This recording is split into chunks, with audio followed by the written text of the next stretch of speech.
এযোৰ কেচ বসা জোৰা হয়, কেঁচা কেচ বসা সেট। বিৰাট ধুনীয়া চব এনেকে সেউজীয়া হয় গোটেই কাপোৰযোৰ।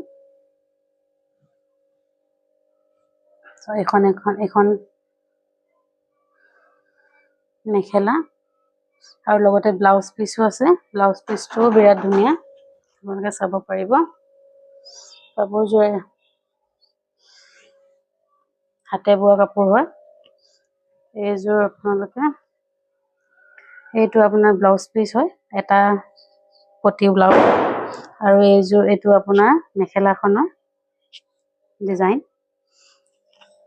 চাদৰখনতো এনেকে সৰু সৰুকৈ বুটা থাকিব গোটেই গাটোত, আপোনালোকে দেখি পাব চাগে। এয়া যদি লাগে হোৱাটছএপ কৰিব, একেবাৰে কম মূল্যত দি আছো, 890 টকা। ভাল লাগিলে চেনেলটো ছাবস্ক্ৰাইব কৰিব, শ্বেয়াৰ কৰিবলৈ নাপাহৰিব আৰু লাইক কৰিবলৈতো একেবাৰে নাপাহৰিব। ধন্যবাদ।